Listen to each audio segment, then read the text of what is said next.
Hi guys and welcome to my channel. Myself Dr. Akshay, and in today's session I'm going to be discussing about the topic relation of osmolality with osmotic pressure. If you guys want to learn more about the transport of substances through the cell membrane, then click subscribe and the bell icon. So let's do this together. Coming to the topic relation of osmolality with osmotic pressure. So, osmolality refers to the number of dissolved particles in 1 kilogram of solvent, whereas osmotic pressure refers to the pressure exerted by number of particles in a volume of solution.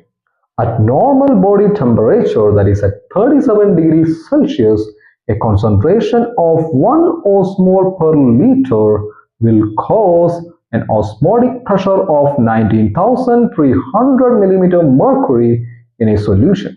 That is, a concentration of 1 osmole per liter will cause 19,300 millimeter mercury of osmotic pressure in a solution. Since in our human body, most of the fluid concentrations are expressed in milli units, we'll convert these value into milli form. That is, 1 milliosmole per liter of concentration can produce 19.3 millimeter mercury of osmotic pressure.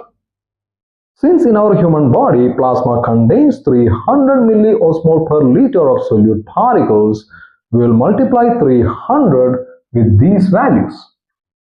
So that is 1 milliosmole per liter into 300 giving 19.3 millimeter mercury into 300. And we will get the calculated value as 5,790 millimeter mercury of osmotic pressure potential. However, the measured value of this osmotic pressure potential averages to about 5,500 millimeter mercury.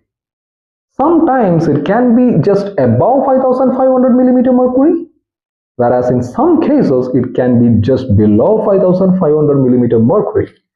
But in most of the cases, it can be above 5,500 millimeter mercury. So the reason for the difference in calculated value and measured value is that most of the ions in our human body fluids are always attracted to each other. These ions will not remain in their free state. Since these ions cannot move freely in these fluids, therefore we can say these ions cannot create their full osmotic pressure potential. So I have told that there always exists a difference in calculated value and measured value. So in order to bring this calculated value into reality, we will apply a correction factor to this calculated value.